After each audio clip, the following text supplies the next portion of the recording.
नमस्कार मेरे प्यारे दोस्तों। आप सभी का हार्दिक स्वागत है आपके अपने YouTube channel study GS with Chhotelal में। प्यारे दोस्तों, लास्ट डे हमने चर्चा किया था काउंसिल ऑफ मिनिस्टर, जो ये टॉपिक है प्यारे दोस्तों, उसमें हम पढ़ रहे थे और यूनियन गवर्नमेंट के बारे में जो है प्यारे दोस्तों हमने चर्चा किया था लास्ट वीडियो में। और हमने प्राइम मिनिस्टर से रिलेटेड जितने भी फैक्ट थे वो सारे चीज़ें स्टडी कर लिया था मेरे प्यारे दोस्तों। तो प्यारे दोस्तों, आज हम जो है स्टेट गवर्नमेंट जो होता है उसके बारे में पढ़ने वाले हैं। और स्टेट गवर्नमेंट का जो मेन जो मिनिस्टर होता है प्यारे दोस्तों, जिसे कहते हैं चीफ मिनिस्टर, तो आज जो है प्यारे दोस्तों हम चीफ मिनिस्टर के बारे में पढ़ने वाले हैं और देखते हैं कि चीफ मिनिस्टर का क्या क्या चीज़ें जो है हमें पढ़नी होती हैं चीफ मिनिस्टर के बारे में। तो प्यारे दोस्तों, अगर आप चैनल में नए हैं तो चैनल को लाइक, शेयर और सब्सक्राइब करना ना भूलें। और जितना हो सके उतना अपने दोस्तों, अपने मित्रों के बीच में चैनल को शेयर ज़रूर करें। तो प्यारे दोस्तों, चलिए आज की कहानी को स्टार्ट करते हैं और देखते हैं कि चीफ मिनिस्टर के बारे में हमें क्या पढ़ना होता है। और साथ ही प्यारे दोस्तों, अगर आप इससे पहले की वीडियोस नहीं देखे हैं तो प्लेलिस्ट से जाकर देखना ना भूलें, ताकि बाकी की जो कॉन्सेप्ट है वो आपको अच्छे से क्लियर हो सके। तो प्यारे दोस्तों, चीफ मिनिस्टर कौन होता है? जो काउंसिल ऑफ मिनिस्टर होते हैं स्टेट गवर्नमेंट के, उसके हेड होते हैं। कौन? Chief minister.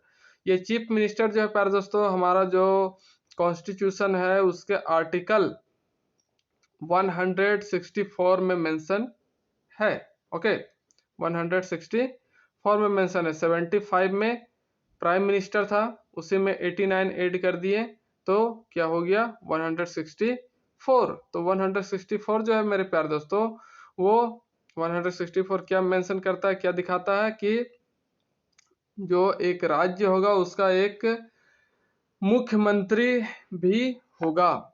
तो चीफ मिनिस्टर का जो अपॉइंट होता है, नियुक्ति होता है प्यारे दोस्तों, रिमूव जो इसका होता है, और रिजाइन जो ये देगा, या फिर इसका जो ओथ होता है, शपथ, ये चारों काम जो है प्यारे दोस्तों किसके अंडर में किया जाता है? बाय गवर्नर, है ना। जो उस राज्य का राज्यपाल होगा मेरे प्यारे दोस्तों, है ना, जो उस राज्य का क्या होगा? राज्यपाल, जो गवर्नर होगा मेरे प्यारे दोस्तों, उसके द्वारा ये सारे काम किए जाएंगे। क्या क्या? चीफ मिनिस्टर का अपॉइंट करना, है ना, रिमूव करना, रिजाइन करना, देना, या फिर ऑथ, ये सब के सब जो है काम एक राज्यपाल जो होगा उस राज्य का, उसके द्वारा किया जाएगा। जो चीफ मिनिस्टर है मेरे प्यारे दोस्तों, उसका जो टेन्योर होगा वो कितने होगा? 5 इयर्स।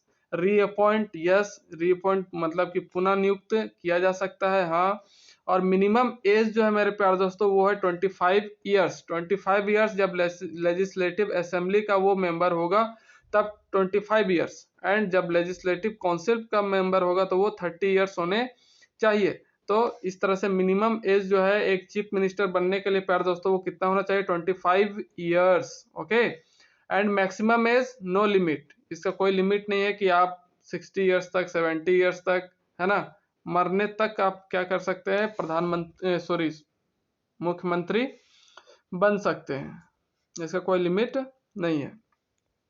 तो मुख्यमंत्री बनने का जो है प्यारे दोस्तों कौन कौन सा क्वालिफिकेशन है, कौन कौन सा अहर्ताएं हैं, इसके बारे में हम देखते हैं कि what are the qualifications of become a chief minister. So first point is my friends, citizen of India. Second one is not office of profit. Age should be completed 25 years and should be member of any house, legislative assembly or legislative council. तो ये जो है प्यारे दोस्तों, these are the qualification of a chief minister. क्या होना चाहिए प्यारे दोस्तों? First things, citizen of India, है ना, भारत का नागरिक होना चाहिए। नॉट ऑफिस ऑफ प्रॉफिट, लाभ के पद पर नहीं होना चाहिए। एंड एज जो है उसका कितना कंप्लीट होना चाहिए? 25 इयर्स जो है उसका एज कंप्लीट हो जाना चाहिए। और should be member of any house, या तो वो लेजिस्लेटिव असेंबली विधानसभा या फिर लेजिस्लेटिव काउंसिल विधान परिषद का मेंबर होना चाहिए। तो प्यारे दोस्तों, ये थी मुख्यमंत्री से संबंधित कुछ आहर्ताएं। आगे देखते हैं मेरे प्यारे दोस्तों कि सीएम अगर किसी हाउस का सदस्य नहीं है फिर भी सीएम बन सकता है। जिस तरह से प्रधानमंत्री के बारे में बताया गया था मेरे प्यारे दोस्तों कि अगर वो किसी भी सदन का, किसी भी हाउस का मेंबर नहीं है तो फिर भी वो पीएम बन सकता है, बशर्ते 6 मंथ के अंदर उसे किसी भी हाउस की मेंबरशिप लेनी पड़ती थी। उसी तरह से ये सीएम पर भी लागू होता है कि अगर वो किसी भी हाउस का सदस्य नहीं है फिर भी वो सीएम बन सकता है, बशर्ते सीएम बनने के 6 मंथ के अंदर उसे किसी भी हाउस का मेंबरशिप लेना पड़ेगा। मेंबरशिप नहीं लेने पर उसकी सरकार स्वयं समाप्त हो जाएगी। अगर 6 मंथ के अंदर वो किसी भी हाउस का मेंबरशिप नहीं लेता है तो उसकी जो सरकार है प्यारे दोस्तों स्वतः गिर जाएगी, समाप्त हो जाएगी।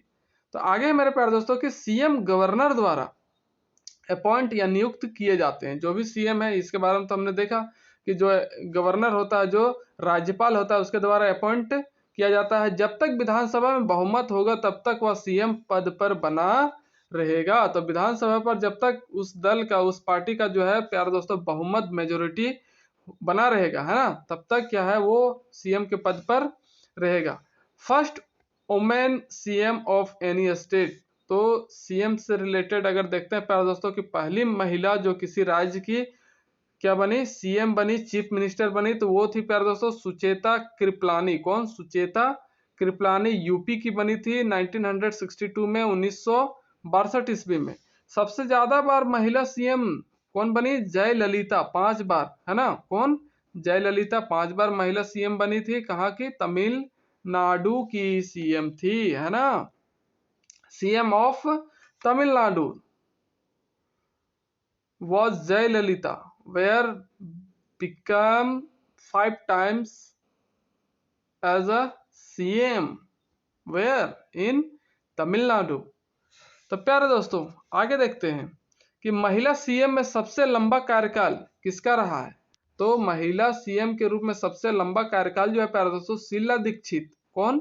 शीला दीक्षित, जो कहाँ की सीएम थी? दिल्ली की, है ना, दिल्ली की। और 15 वर्ष तक इनका जो है कार्यकाल रहा, सबसे लंबा। पुरुषों में सीएम पद के रूप में सबसे ज्यादा कार्यकाल जो है पवन कुमार चामलिंग। कौन? पवन कुमार चामलिंग का रहा। कितने वर्ष के लिए? 25 ईयर्स, है ना। कितना? 25 ईयर्स। ओके। और वो कहाँ के थे? सिक्किम के। कहाँ के? सिक्किम के। पुरुषों में सीएम पद के रूप में सबसे कम कार्यकाल जगदम्बिका पाल, जो यूपी के थे, है ना, 3 दिन के लिए रहा था। किसका? जगदम्बिका पाल का। वाले 3 दिन के लिए यूपी के, उत्तर प्रदेश के क्या बने थे? सीएम बने थे। अब एक, ये तो सीएम देख लिया हमने प्यारे दोस्तों। तो अब हम अगर बात करें यूनियन गवर्नमेंट की तो उसमें एक डिप्यूटी पीएम भी होता है। अभी नहीं है प्रेजेंट में, बट एक पद भी होता है उप प्रधानमंत्री का, है ना। जैसे कि हम पढ़ रहे हैं प्यारे दोस्तों काउंसिल ऑफ मिनिस्टर, है ना। तो हमने पहले यूनियन गवर्नमेंट का जो प्राइम मिनिस्टर था उसके बारे में पढ़ा, फिर स्टेट गवर्नमेंट का जो सीएम है, मुखिया, चीफ मिनिस्टर, उसके बारे में पढ़ा। अब जो प्यारे दोस्तों फिर से हम यूनियन गवर्नमेंट की तरफ बढ़ रहे हैं, जिसमें एक पोस्ट होता है उप प्रधानमंत्री का, है ना। किसका? उप प्रधानमंत्री का। तो यह संवैधानिक पद नहीं है, हमारे संविधान में इसका कोई भी जिक्र नहीं मिलता है कि हमारे देश का एक उप प्रधानमंत्री होगा। ऐसा कोई भी जानकारी जो है हमारे संविधान में मिलता नहीं है। अब तक हमारे देश में 7 डिप्यूटी पीएम बने हैं। अभी तक जो है मेरे प्यारे दोस्तों 7 डिप्यूटी पीएम मतलब कि उप प्रधानमंत्री बने हैं। फर्स्ट सरदार वल्लभ भाई पटेल, है ना, जो जवाहरलाल नेहरू पीएम थे उस टाइम थे। सरदार वल्लभ भाई पटेल उप प्रधानमंत्री। मोरारजी देसाई, इंदिरा गांधी जब सरकार में थी, पीएम थी, उस समय मोरारजी देसाई जो थे उप प्रधानमंत्री थे। और जगजीवन राव और चौधरी चरण सिंह, है ना, मोरारजी देसाई का जब समय था, है ना, उस समय क्या थे? उप प्रधानमंत्री।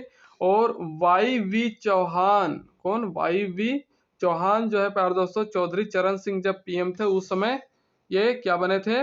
उप प्रधानमंत्री। आगे देखते हैं मेरे प्यारे दोस्तों कि ये देवीलाल, कौन, देवीलाल जो है जब वीपी सिंह पीएम थे, है ना, उस समय उप प्रधानमंत्री बने थे। देवीलाल फिर से उप प्रधानमंत्री बने जब चंद्रशेखर राव का जो है सरकार था, है ना, पीएम थे चंद्रशेखर, उस टाइम जो है देवीलाल फिर से उप प्रधानमंत्री बने थे। उसके बाद लास्ट टाइम जो उप प्रधानमंत्री बने थे प्यारे दोस्तों, वो कौन थे, लाल कृष्ण आडवाणी। अटल बिहारी वाजपेयी जब पीएम थे, है ना, प्रधानमंत्री के पोस्ट पर जब अटल बिहारी वाजपेयी थे, तो उस समय उप प्रधानमंत्री के पोस्ट पर कौन थे, लाल कृष्ण आडवाणी। तो इस तरह से हमारे स्वतंत्र भारत में 7 बार जो है, या फिर 7 आदमी जो है प्यारे दोस्तों उप प्रधानमंत्री के पोस्ट पर रह चुके हैं। तो जैसा कि हमने देखा कि ये जो है हमारे कॉन्स्टिट्यूशन में इसका कोई भी जिक्र नहीं मिलता, मतलब कि यह एक असंवैधानिक पद होता है। आगे देखते हैं प्यारे दोस्तों कि डिप्टी सीएम भी संवैधानिक पद नहीं होता है। नो कॉन्फिडेंस मोशन केवल लोकसभा में लाया जाता है या विपक्षी दल द्वारा लाया जाता है। ये तो हमने पहले भी पढ़ा था प्यारे दोस्तों। जिस तरह से डिप्टी पीएम होता है प्यारे दोस्तों, उसी तरह से डिप्टी सीएम का भी कोई भी संवैधानिक पद जो है हमें देखने को नहीं मिलता है। हमारे संविधान में इसका कोई भी जिक्र नहीं है। और नो कॉन्फिडेंस मोशन जो है केवल कहाँ लाया जाता है, लोकसभा में लाया जाता है ना, कहाँ, लोकसभा में, और विपक्षी दल के द्वारा ही लाया जाता है मेरे प्यारे दोस्तों। तो प्यारे दोस्तों अब आगे देखते हैं कि हमें क्या पढ़ना है। हमें पढ़ना है all minister of union government के बारे में, है ना।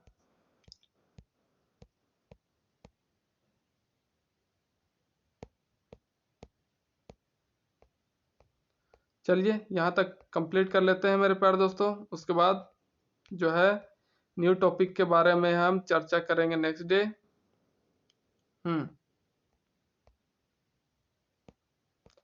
तो प्यारे दोस्तों ये रहा आपके स्क्रीन के सामने all minister of union government. किसके बारे में प्यारे दोस्तों, all minister of union government, संघ सरकार के सभी मंत्री के बारे में पढ़ना है। ये आर्टिकल 75 में क्या है, मेंशन है।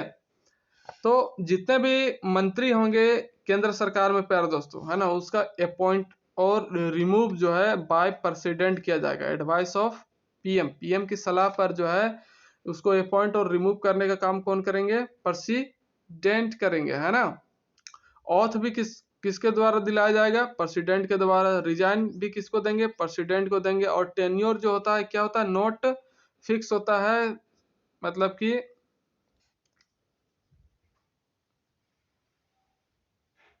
टेन्योर जो है प्यारे दोस्तों उनका क्या होता है, नॉट फिक्स, मतलब कि उनका कोई निश्चित नहीं रहता है कि इतने दिन तक वो मंत्री पद पर बने रहेंगे, है ना।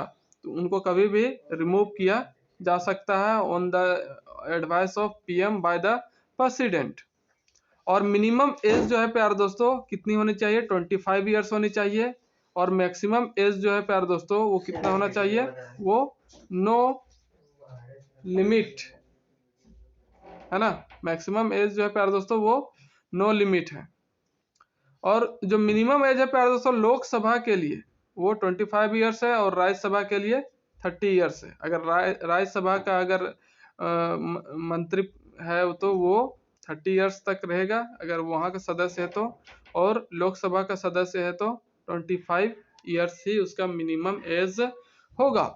और साथ ही देखते हैं प्यारे दोस्तों जो ये मंत्री होते हैं, है ना, जो ऑल मिनिस्टर होते हैं यूनियन गवर्नमेंट के, वो क्या होते हैं, प्लीजर होते हैं, प्रसाद पर्यंत होते हैं, किसके, प्रेसिडेंट के। मतलब कि प्रेसिडेंट के अंडर में ही ये रहकर अपना काम करते हैं, है ना। और पर्सनल रिस्पॉन्सिबल, है ना, व्यक्तिगत उत्तरदायी होता है किनका, प्रेसिडेंट का। ओके, तो प्रेसिडेंट के ये व्यक्तिगत क्या होते हैं, उत्तरदायी होते हैं। और कलेक्टिव रिस्पॉन्सिबल, सामूहिक उत्तरदायी होते हैं किसके, लोकसभा के, है ना। अगर व्यक्तिगत बोला जाए तो वो किसके उत्तरदायी होंगे, किसके रिस्पॉन्सिबल होंगे, प्रेसिडेंट के। एंड कलेक्टिव मतलब कि सामूहिक उत्तरदायी की बात की जाए तो वो किसके होंगे, लोकसभा के, है ना। और मैक्सिमम एज तो बता दिया मैंने प्यारे दोस्तों कि नो लिमिट, रीअपॉइंट यस, उसको उनको पुनः निर्वाचित किया जा सकता है या फिर पुनः नियुक्ति उनकी हो सकती है, तो हाँ उनको फिर से नियुक्त किया जा सकता है। तो ये थे प्यारे दोस्तों ऑल मिनिस्टर्स के बारे में। और इनके बारे में देखते हैं कि सेंटर के मंत्री, जो यूनियन गवर्नमेंट है प्यारे दोस्तों, वहाँ के जो मंत्री हैं प्रेसिडेंट के प्लीजर में काम करते हैं। इसीलिए बोला गया है कि प्रसाद प्रियंत होते हैं किसके, राष्ट्रपति के, क्योंकि राष्ट्रपति पीएम की सलाह पर इन्हें कभी भी हटा या नियुक्त कर सकता है। तो इसलिए ये प्रेसिडेंट के प्लीजर में काम करते हैं, है ना, क्योंकि ये इनको हटाने और नियुक्त करने का काम कौन करता है, प्रेसिडेंट करता है। सेंटर के मंत्रियों का व्यक्तिगत उत्तरदायी राष्ट्रपति के प्रति होता है ना। तो सेंटर के जितने भी मंत्री हैं प्यारे दोस्तों, उनका व्यक्तिगत उत्तरदायी रिस्पॉन्सिबिलिटी किसके प्रति होता है, राष्ट्रपति के प्रति होता है। सेंटर के मंत्रियों का सामूहिक उत्तरदायी लोकसभा के प्रति होता है। किसके प्रति प्यारे दोस्तों, लोकसभा के प्रति होता है, क्योंकि सरकार का बनना या गिरना लोकसभा पर निर्भर करता है। तो सामूहिक रूप से जो रिस्पॉन्सिबिलिटी है, इनका रिस्पॉन्सिबल किसके होते हैं, लोकसभा के प्रति होते हैं मेरे प्यारे दोस्तों, है ना। और इनका जो क्वालिफिकेशन है प्यारे दोस्तों, जो यूनियन गवर्नमेंट के जो भी मंत्री बनते हैं उनका क्वालिफिकेशन अर्हताएं क्या है, सिटीजन ऑफ इंडिया, भारत के नागरिक, नॉट ऑफिस ऑफ प्रॉफिट, लाभ के पद पर ना हो, और एज क्या होना चाहिए, 25 ईयर्स कंप्लीट होना चाहिए, and should be member of any house, और किसी भी हाउस का, किसी भी सदन का क्या होना चाहिए, मेंबर होना चाहिए, या फिर लोकसभा या फिर राज्यसभा। आगे देखते हैं मेरे प्यारे दोस्तों कि अगर वह किसी सदन का सदस्य नहीं है फिर भी मंत्री बन सकता है, बशर्ते मंत्री बनने के 6 महीने के अंदर उसे किसी भी हाउस का मेंबरशिप लेना पड़ेगा। मेंबरशिप नहीं लेगा तो मंत्री पद समाप्त हो जाएगा। जिस तरह से पीएम बनने के लिए, सीएम बनने के लिए बात कहा गया था कि कोई भी आदमी आकर के पीएम और सीएम बन सकता है, बशर्ते उसे 6 मंथ के अंदर क्या करना होगा, किसी भी हाउस का सदस्यता धारण करना होगा, है ना। आगे देखते हैं कि all minister of state government के जो मिनिस्टर होते हैं प्यारे दोस्तों, उसके बारे में जो बताया गया है वो आर्टिकल 164 में बताया गया है ना। कौन सा आर्टिकल, 164 में। इनका अपॉइंट और रिमूव करने का जो काम है प्यारे दोस्तों, किसके द्वारा किया जाता है, गवर्नमेंट के द्वारा, गवर्नर के द्वारा। किसके द्वारा, गवर्नर के द्वारा, एडवाइस ऑफ सीएम की सलाह पर। जिस तरह से वहाँ पीएम की सलाह पर होता था, उस तरह से स्टेट में सीएम की सलाह पर वहाँ राष्ट्रपति करते थे, तो यहाँ पर गवर्नर करेंगे। ऑथ जो है गवर्नर दिलाएगा, और रिजाइन भी गवर्नर दिलाएंगे। टेन्योर जो है वो नॉट फिक्स होगा। Minimum age should be complete 25 years, और लेजिस्लेटिव असेंबली के हैं तो 25 ईयर्स, एंड लेजिस्लेटिव काउंसिल के हैं तो 30 ईयर्स। और मैक्सिमम एज जो है प्यारे दोस्तों नो लिमिट है ना, कोई फिक्स नहीं है। और इसी तरह से जो है प्यारे दोस्तों, जिस तरह से यूनियन गवर्नमेंट में जो मिनिस्टर होते हैं वो किसके प्लीजर में काम करते हैं, गवर्नर के, प्रेसिडेंट के प्लीजर में काम करते थे। तो इस तरह से जो स्टेट के मिनिस्टर होंगे वे किसके प्लीजर होंगे, गवर्नर के, है ना, गवर्नर के प्रसाद प्रियंत, क्योंकि गवर्नर ही इनको क्या करता है, अपॉइंटेंट रिमूव करता है ना। और पर्सनल रिस्पॉन्सिबल भी किसके होंगे, गवर्नर के। वहां पर यूनियन गवर्नमेंट के जो होते थे मिनिस्टर, वे पर्सनल रिस्पॉन्सिबल किसके होते थे, प्रेसिडेंट के। तो यहाँ पर जो है गवर्नर हो जाएगा, है ना।